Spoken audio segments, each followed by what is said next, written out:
Hello everyone, my name is Chris Such and I'm going to be guiding you through an introduction to phonics in this video. To start, pause the video and have a read of these questions that I hope to answer in the course of this video. You might notice that I don't actually seek to define what phonics is until the third question, and that mirrors the structure of this video. There are some important things for us to wrap our head around before we really get to grips with what phonics is in practice.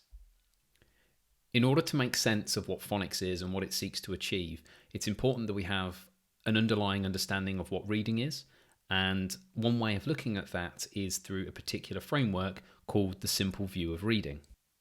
The simple view of reading is a framework that portrays reading as having two interacting aspects: word recognition and language comprehension, both of which lead together to reading comprehension, which is obviously the ultimate goal of reading. The idea is that word recognition is the process of us working out what the symbols on a page represent, word by word, and that language comprehension is the process of us working out what those words mean through our understanding of vocabulary, background knowledge, syntax, etc.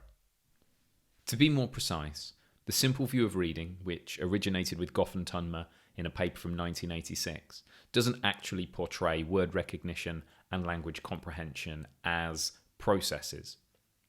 In the simple view of reading, word recognition and language comprehension are thought of as competencies or capacities that are related to reading. Nevertheless, we can still consider how these are related to certain processes that support reading comprehension. This simple view of reading is particularly useful because it allows us to recognize that when we're talking about phonics, that what we're really talking about is mostly this aspect that's on the left, word recognition. It reminds us that even if we do teach children to recognize words in a relatively fluent manner, this doesn't necessarily mean that they will comprehend what they read, that there are many other aspects to learning to read that are not tackled through the teaching of phonics. With that understood, let's dive into the theory behind phonics. Reading is, obviously, the inverse of writing. When we write, we seek to represent our thoughts in words, and those words are then represented on a page in symbols. Reading is the opposite of this process, in which we decode the words that are on the page from the symbols that are there, and then from these words construct meaning. Fundamentally, reading and writing work, at least to some extent, through the encoding and decoding of sounds on a page. We could, if we wish to, think about sounds on the scale of sentences. So we could think of I'm a primary teacher as one string of sounds. Equally, we could think of the sounds on a word by word basis by thinking of primary as one sound. We could begin to look at sounds that are within words like syllables. So in the word primary, pri can be considered a syllable. And we can even begin to look at the smallest discernible units of spoken sound, phonemes. In the word primary, for example, the letter I is representing an I phoneme. Writing is, in effect, an attempt to represent communication that formerly we would have done only through speech. One way of addressing this might be to create a symbol to represent every possible sentence. Now, immediately, I'm sure you can tell that this would be an unattainable goal because of the effectively infinite array of sentences that we could write, and thus the infinite array of symbols that would be needed to represent them. So when it comes to writing, a symbol for every sentence is a non-starter. A slightly more sensible view might be to say, well, let's create a symbol for each word in the language.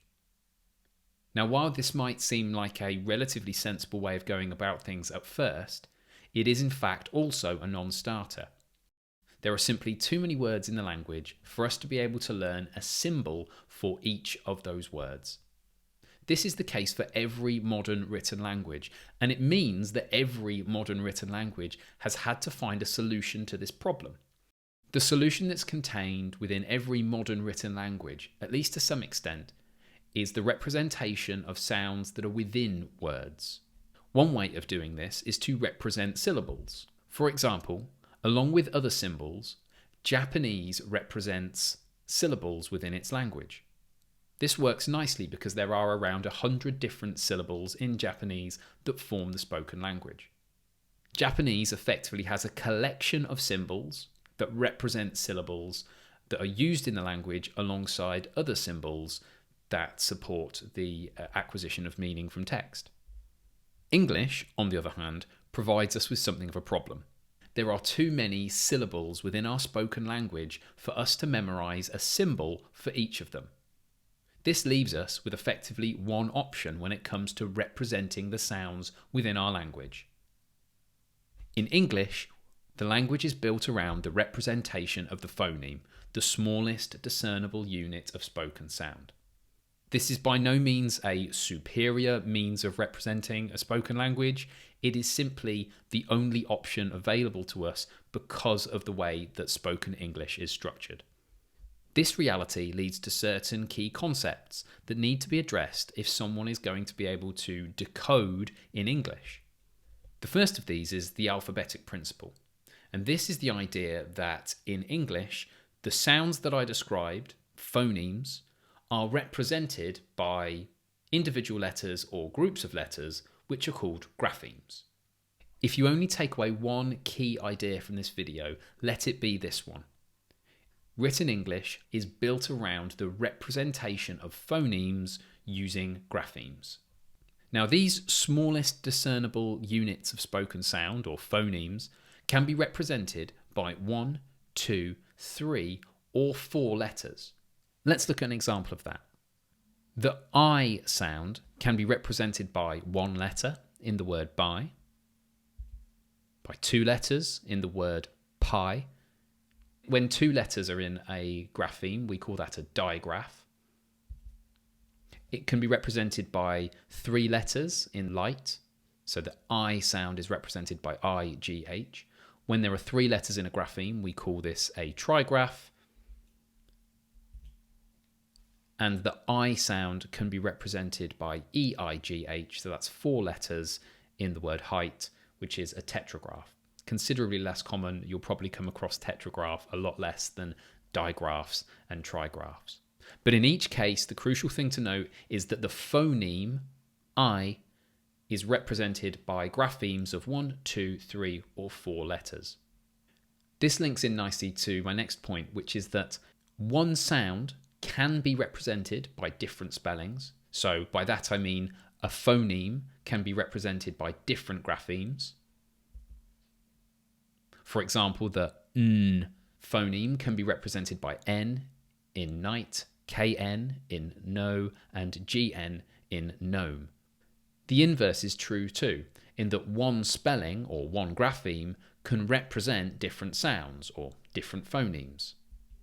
So the CH spelling, this particular grapheme, can represent ch in the word chop, sh in the word machine, and k in the word chord.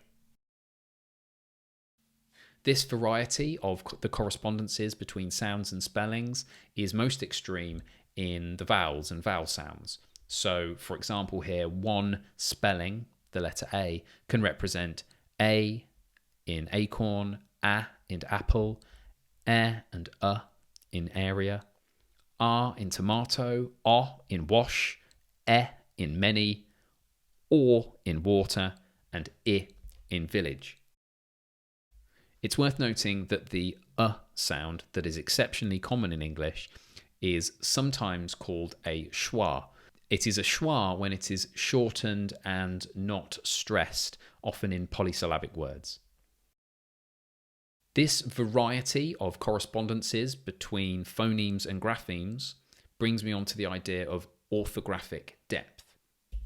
Now, orthographic depth is a measure, effectively, of the correspondence between spellings and sounds in an orthography. An orthography is another word for the spelling system of a language. As you might have guessed from what I've said so far, English has a very deep orthography. One sound can be represented by various spellings, and one spelling can often represent various sounds. But this isn't the case in lots of languages. English is at one end of a spectrum. Towards the other end of the spectrum are languages like Italian, German, Welsh, and Estonian. These languages have a shallow orthography, and this means that the correspondences between spellings and sounds are relatively tight. It is the depth of English orthography that makes it so difficult to teach children to decode in English. This is also part of the reason why so many more children experience decoding difficulties in English compared to when they learn other languages. A really important thing to note is that the sound spelling correspondences of our spelling system, of English orthography, are a best fit. It isn't the case that we can say in all circumstances that this is unequivocally the right sound spelling correspondence within this word. For the majority of spellings in English orthography, there would be a quite comfortable consensus on the correct sound spelling correspondences that worked. However, the English language, both in its spoken and written form, is something that evolves. This means that finding neat and tidy correspondences within every word isn't always possible, and we're left with a best fit approach. An example of that can be seen in words like dive and face. Most phonics programs will look at words like this and say that the I sound in dive and the A sound in face is represented in both cases by a digraph or two letters that have been split apart by a consonant. This is one way of considering these words, though it does somewhat lead us into trouble when we conjugate those verbs, because then the I sound in the word dive is now represented by a single letter, and the A sound in the word face is represented by a single letter. An equally sensible way of looking at things would be to say, well, actually, in the word dive, the I is represented just by the letter I, and the A sound is represented just by the letter A, and the V and S sounds in those words are represented by VE and CE. This might sound a bit odd, but there are lots of words in which VE represents simply V, as in the word love or live. Equally, the letters CE often represent the sound S, as in words like voice. So which is right? Is it this version? Or is it the split digraph version that you see here? Well, both are right, or neither are. This is just my way of showing that the sound spelling correspondences that we use within English and that we use within phonics programs aren't always neat and tidy. English orthography is messy because of its history, and this does mean that in some cases we are looking for a best fit approach. Another example of this messiness can be seen in words like to and laugh. So in the word to, is it the letter T that represents the T sound, or is it the T and the W?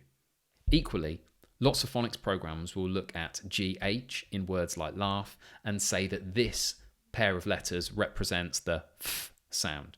However, lots of linguists will say that if we look at the etymology of words like laugh and tough, what we see is that UGH is better thought of as representing the F sound. As I say, the identification and use of sound spelling correspondences is sometimes a best fit approach.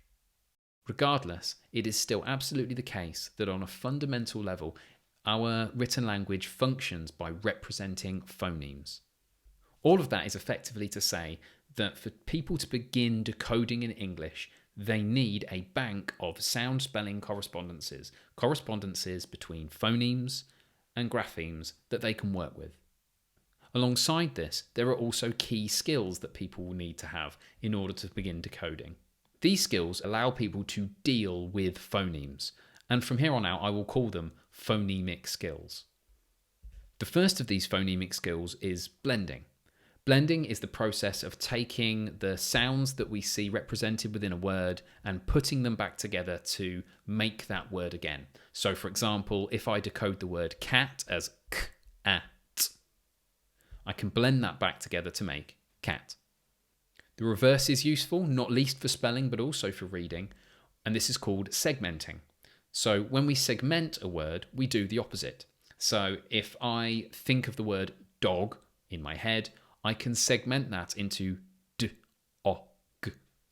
A final phonemic skill is the idea of phonemic manipulation. Now, you can argue that blending and segmenting are a type of phonemic manipulation, but what I mean in this case by phonemic manipulation is the idea of removing phonemes or putting phonemes in or out of a word, swapping them around. So for example, if I come across a word spelt L-E-A-D, I can read that as lead, the material, or I can read that as lead, the verb, or lead, the noun, as in a dog lead. And I'll need to be able to substitute in and out the potential sounds that exist within that word, so that the EA grapheme might represent the E phoneme, or it might represent the E phoneme. For all this talk of phonemes and how we need to work with phonemes, it's important to note that they are effectively a human construction, or at least the identification of discrete phonemes is a human construction. In real speech, there are no boundaries between the phonemes in words. So for example, if you look at the sound wave that is represented on the screen, this was a sound wave that was created when I said the word cat. As I'm sure you can tell, you can't actually see the boundaries between the individual phonemes because the sounds in speech, in reality, are co-articulated, meaning that they can't be entirely separated. So, as I say, the idea of phonemes, these discrete little chunks of sound, is a human construction. It's not something that actually exists in natural human speech.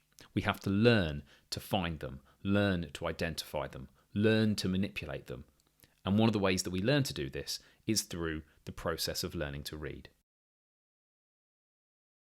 I've talked now about two key aspects of learning to decode in English. They can be summed up as the acquisition of a body of code knowledge of correspondences between phonemes and graphemes, and the skills required to use that code knowledge, or phonemic skills. So the question becomes, how do we support children to overcome the challenges I've described? If learning to decode in English is so difficult because we need to acquire this bank of code knowledge and we need to learn related phonemic skills, then what can we do to help children overcome that challenge? And this brings me on to the definition of phonics. Phonics is any attempt to teach those two things that I've just described: a bank of code knowledge and the related phonemic skills required to use that code knowledge. At heart, that's what phonics is. To get to grips with that a little bit more, it's worth thinking about the different types of phonics that exist. Phonics programs can be broken down into two distinct types: top-down phonics and bottom-up phonics. In top-down phonics approaches, children are first taught a bank of words by sight, and once they have learned these words by sight, they then begin to use these to learn the code knowledge and the phonemic skills that I discussed before. Examples of this are analytic phonics, where individual words are analysed once they've been learned, and analogy phonics, where different words are compared. In contrast, bottom-up approaches to phonics do not begin by teaching children a bank of words by sight. They involve the teaching of sound spelling correspondences within words from the very beginning. This is where we get the idea of synthetic phonics from, this synthesizing of words from their constituent grapheme-phoneme correspondences from the very beginning. In terms of the applied evidence base for phonics, there is a wide-reaching consensus about the value of teaching phonics in a systematic way.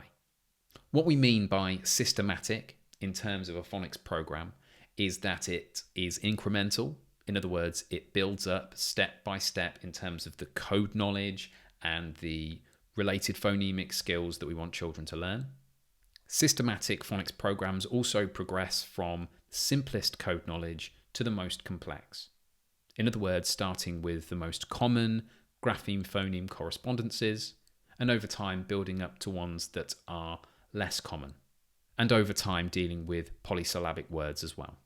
Thinking about the idea of top-down approaches and bottom-up approaches, English schools mandate systematic synthetic phonics, which is a bottom-up approach which is systematic. Now, there is some debate about the research relating to systematic synthetic phonics and its efficacy compared to other systematic approaches to phonics, specifically top-down approaches that I mentioned before. Some would argue that the evidence for systematic synthetic phonics is overwhelming. Others would argue that it's merely suggestive at this point, and that we're not at the stage where we can overwhelmingly advise one particular form of systematic phonics over another. If you wish to learn more about this particular debate, I'd highly recommend you check out a paper called Ending the Reading Wars, and I would also recommend you look into the Clackman and Shear study and the Rose Review. Regardless, English schools do mandate, as I say, systematic synthetic phonics. Given the nature of organising and creating and then teaching systematic synthetic phonics compared to other approaches, it seems to me, and this is my personal view, a pretty sensible bet. Recently, the government also made it clear that there is a requirement for systematic synthetic phonics programs to be fully resourced and taught with fidelity in primary schools. So I've talked a lot about phonics in theory. What it boils down to, really, is that in order to begin decoding, children or anyone learning to read in English needs a bank of code knowledge and the related phonemic skills, so that they can use that code knowledge. Phonics, by definition, is any attempt to teach those two things. I'd like to also address some of the things that come up when we're talking about phonics in practice. The first of these is pure sounds. When we are segmenting words, it's quite tempting to add a puff of air after consonant sounds just to allow them to be projected across a classroom. So, for example, in a word like fan, I might say f-a-n. Now, when we come to blend that back together, we actually end up with f-ana, which isn't the word that I initially segmented.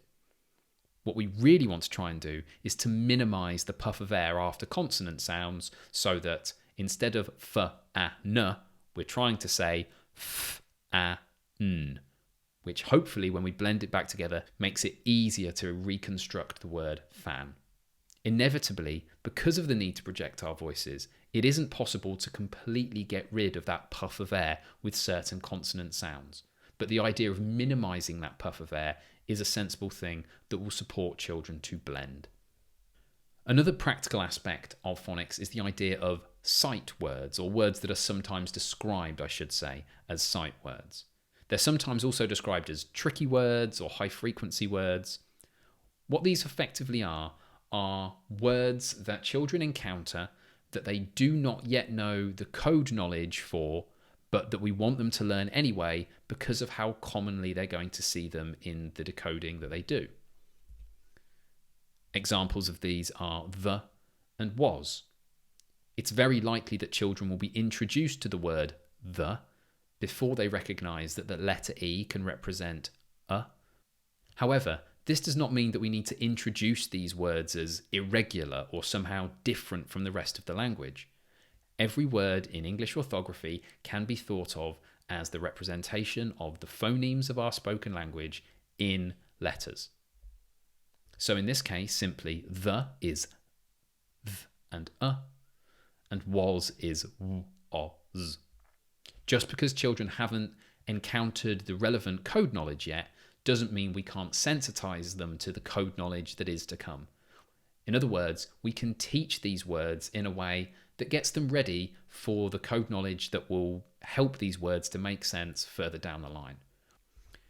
Another practical aspect of the teaching of phonics is decodable books. Now, I'm not a fan of the word decodable. I think it gives a false impression of what decodable books are and what they seek to do. I think a better phrase to describe them is phonically controlled books. What phonically controlled books do is they provide children with decoding opportunities that align with the code knowledge that they've already learned. On the screen now are 3 pages from phonically controlled books that are from phonicbooks.co.uk. I just choose these because they happen to align with the phonics program that I've most recently taught. It's interesting to note that the page on the far left is obviously relatively simple and comes from the very beginning of the phonics program. On the other hand, the page in the middle is from a book that would be part of instruction towards the end of the first year of learning to read. I think this nicely illustrates the pace of early development when it comes to learning to decode. Individual phonics programs progress through the code knowledge in a different order and at different times. This means that a phonically controlled book, as I said, sometimes called a decodable book, is only phonically controlled relative to an individual phonics program. There's no such thing as a phonically controlled book in isolation. It works relative to a given phonics program. This means that the timing of the use of phonically controlled books is important. What phonically controlled books do is provide a lot of decoding practice. They're sometimes sent home, and they're sometimes used in school. Not everything within them is necessarily decodable. Phonically controlled doesn't mean that every single word will necessarily contain a sound spelling correspondence that the child reading it is already familiar with. However, most of the sound spelling correspondences will be ones that encourage children to use what they've already learned rather than start guessing. So why decodable books? Applied evidence of the use of decodable books in classrooms is pretty scant. So why are they a key part of phonics programs, and why are they advised by the government? What decodable books do is that they embed the use of the code knowledge that children have learned and the phonemic skills that they've learned as the go-to method for dealing with unfamiliar words. If you've ever had to support children further up the school who decode a little bit and then guess the rest of the word, or try and deal with the whole word rather than doing any decoding, you'll know just how important it is that this decoding strategy is embedded as the go-to method for dealing with words. There is, if this isn't embedded, a danger of children trying to just learn words by sight, or equally problematically, decode a little bit of the word and then guess the rest. These strategies, unfortunately, are somewhat successful for a little while, and then as text becomes more complex, they become a dead end for children.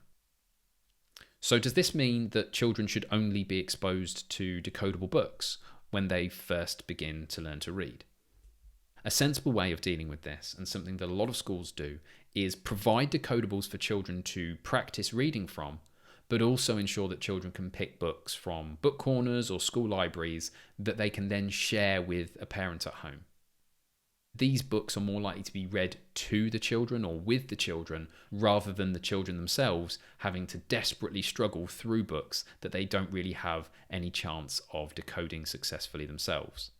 Where schools are really doing a great job with phonics, they'll often monitor the transition when children begin to read books which have more and more sound spelling correspondences that children are unfamiliar with, perhaps towards the end of year 1 or the start of year 2.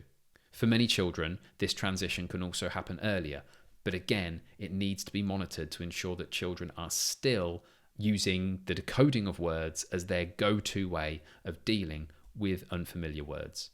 This doesn't mean that they don't also gain from lots of practice using decodable books alongside the decoding of other books. Another practical element of phonics in primary schools that's worth knowing about is the phonics screening check. This is an assessment that uses 40 words, a mixture of real words and pseudo words, made up words effectively, that seeks to assess the code knowledge and phonemic skills that are taught in phonics. Here is an example of a couple of those pseudo words so you can see where I'm coming from. The phonics screening check happens at the end of year 1. This isn't, or it certainly shouldn't be, the end of phonics. Firstly, There are many more sound spelling correspondences that children can be taught and sensitized to through their teaching in Year 2 and ideally beyond. I said earlier that if you take only one thing away from this session, it should be an understanding of what a phoneme is and how it relates to English orthography, our spelling system. If you take only two things away, I would add this. We should know that phonics is just the beginning of word recognition. Once children have a bank of code knowledge and the related phonemic skills required to use that code knowledge, the process of moving towards reading fluency can accelerate. How does it happen? Well, now they are increasingly equipped to deal with text. They're increasingly equipped to do lots of decoding. And it is this mass of decoding that will be required for them to move towards reading fluency. Now, there are definitely other things that contribute to reading fluency. In fact, every aspect that contributes to reading contributes to reading fluency. But it's definitely the case that lots and lots of decoding is a key part of that. This mass of decoding allows children to start to deal with the breadth of English orthography. They start to recognize the patterns across our spelling system. This is called orthographic learning. As children decode, they then begin to pick up more code knowledge from the reading they do. The teaching of phonics gives enough of this code knowledge and the phonemic skills for this process to begin, and then it can become a virtuous cycle where more and more code knowledge is learned, so reading becomes more fluent, so more code knowledge is learned, so reading becomes more fluent, etc., etc. At this point, it's important that I reveal that I've hidden a little bit of the complexity from you when it comes to our orthography. English orthography is absolutely based around the phoneme and the representation of the phoneme, but it's also the case that there is a layer of morphology baked into our orthography as well. Morphology is the study of meaning, specifically the study of morphemes, the smallest units of meaning within our language. A couple of really simple examples of morphemes are ed morpheme that suggests the past tense in words like walked and hinted, and the morpheme represented by the letter S in jumps and kids, which can represent the simple present tense, but it can also represent plurals. The spelling of the morpheme remains consistent in these cases, but the sounds they represent differ. So in the word walked, the ed is representing a different sound to the sounds that are represented by ed in the word hinted. The spelling of that morpheme remains consistent even as the sounds do not. The same is true for the S in jumps and kids. You can hear that the S in jumps represents the phoneme S, but in kids it represents the phoneme Z. Now, the morphemes I mentioned there are very simple, the sort that are addressed in phonics programs. Some phonics programs go a bit further and begin to address more complex morphemes, including derivational morphemes like un. The key thing to note here is that while our orthography absolutely does deal with sounds on the phonemic level, there's also morphology baked in, and learning about morphology is an important part of learning to read and spell. Now, to wrap this all up, I think it's important I address some of the most common questions that I've heard relating to phonics. The first of these is, well, why doesn't it feel like I'm decoding? If you read the text that's on the screen in front of you, and I'm assuming you're a relatively fluent reader, what you will have noticed is that it probably doesn't feel like you're sounding out the words in question. And that's for a good reason. It's very likely the case that the words that are on the screen are ones that you have already orthographically mapped. Now, orthographic mapping works like this. When you decode a word repeatedly, perhaps 2, 3, 4 or 5 times, perhaps a few more than that in certain circumstances, what happens is that your brain effectively attaches the pronunciation and the meaning and other aspects of the word to the spelling of that word on the page. It becomes a sight word, something that when you see it, you're able to treat it as a whole unit. Now, this might sound like a bit of a contradiction to what I said earlier about being able to learn words as whole units. While it is possible to learn words as whole units, it does quickly run into the limitations of human memory. In contrast, when we learn words through repeated decoding, we attach the meaning and the pronunciation of the word to its spelling as part of our wider understanding of orthography, meaning that we can, over time, add it to our sight word lexicon. In short, it doesn't feel like you're decoding because you have orthographically mapped these words. And you've orthographically mapped these words by originally decoding them using the exact knowledge and skills that we attempt to teach in phonics. This in turn frees up the cognitive resources that allow us to concentrate on comprehension. Another question I commonly come across is, phonics isn't working, what should I do instead? If we work on the assumption that we're talking about a child that doesn't have an adequate bank of sound spelling correspondences and or the skills required to use them, then there are really only two options if we stop phonics.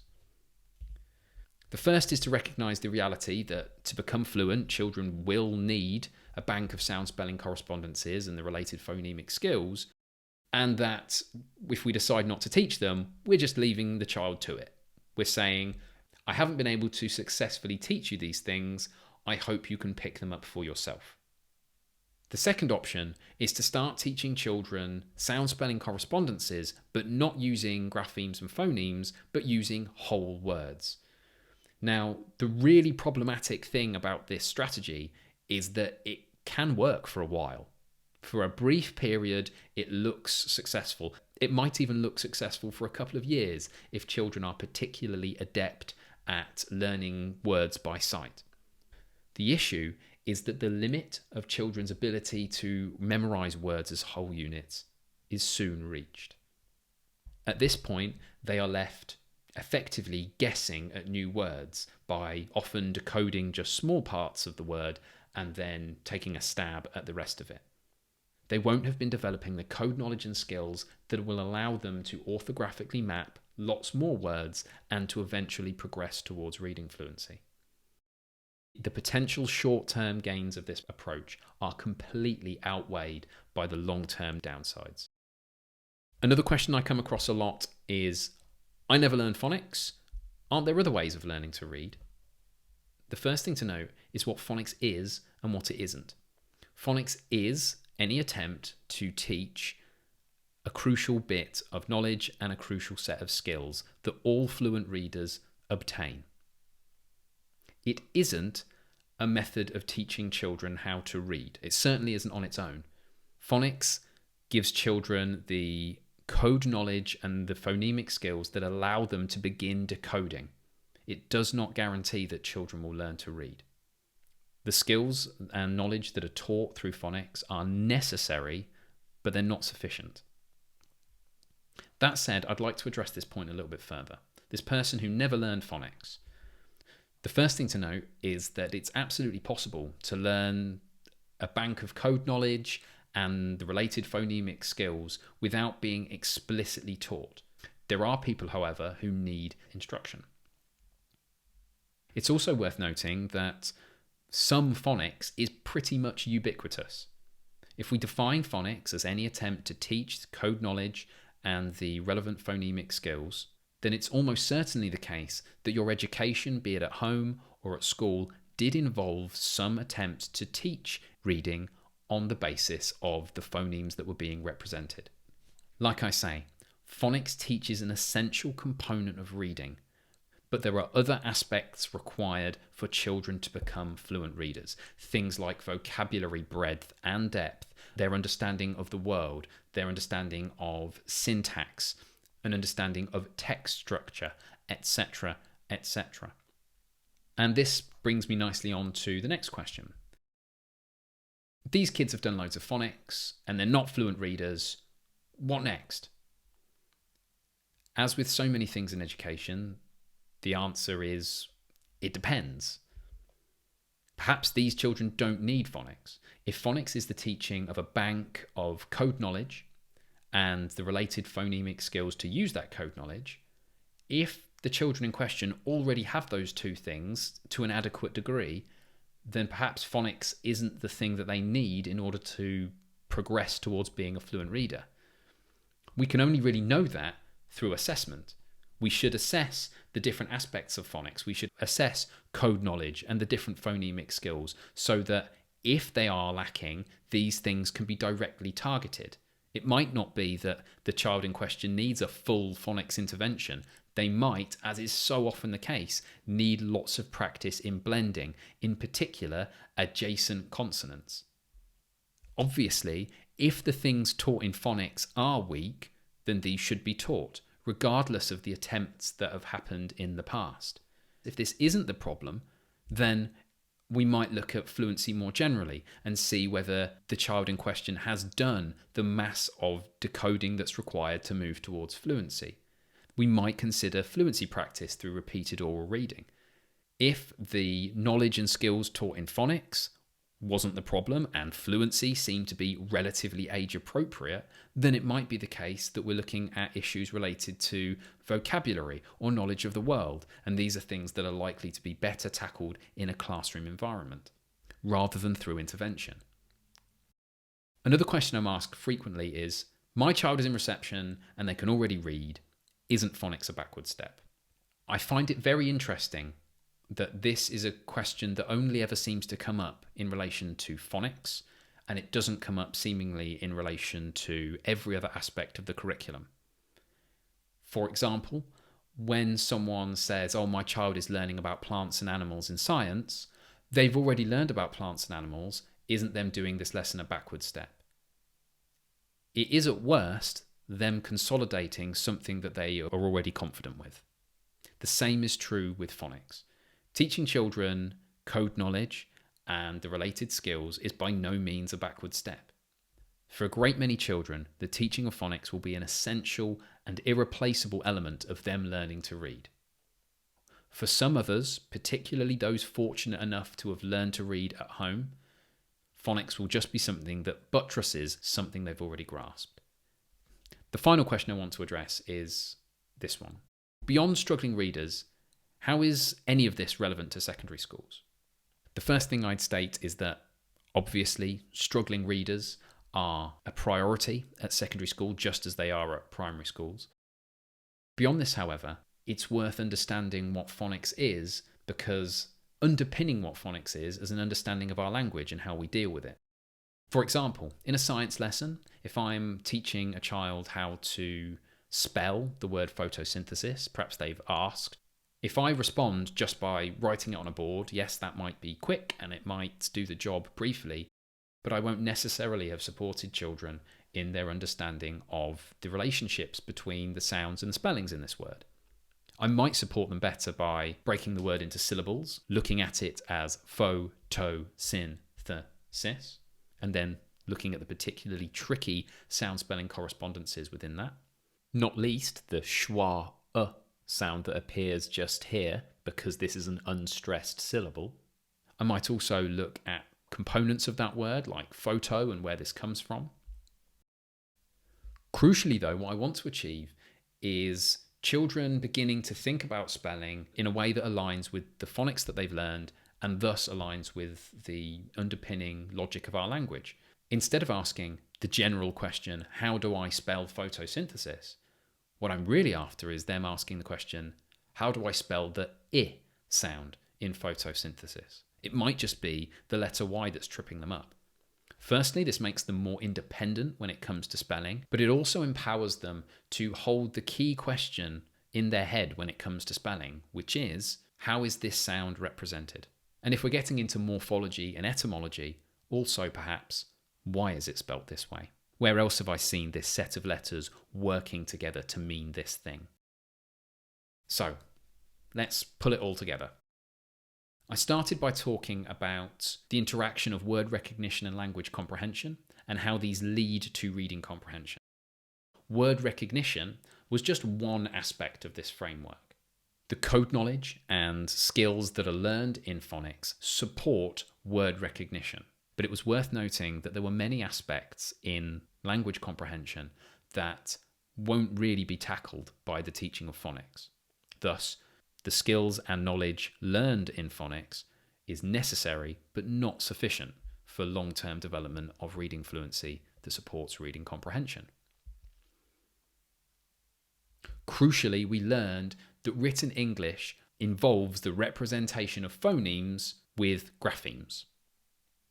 We also learned that there was a layer of morphology in English orthography as well, but this doesn't reduce the fact that fundamentally we are representing sounds on the level of the phoneme using individual letters or groups of letters that we call graphemes. We learned about systematic synthetic phonics and how this is a bottom-up approach. In other words, that this is a way of teaching phonics that teaches code knowledge and the relevant skills from the very beginning, and that also it is systematic, which means that the knowledge and skills are built up incrementally from the simple to the more complex.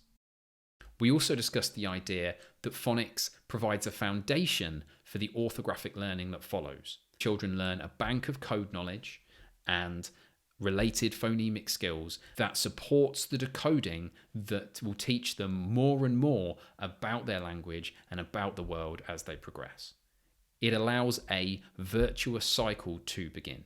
This doesn't mean that once children do have an adequate bank of code knowledge and the relevant phonemic skills, that phonics is no longer useful. It can still be useful to teach different aspects of code knowledge that are part of English orthography. It's just the case that phonics teaching is most crucial at the beginning of learning to read. And that's everything for this video. I really hope you found it useful. The last thing to do is to take some time to point you towards some of the people and some of the reading that you can do if you want to learn more.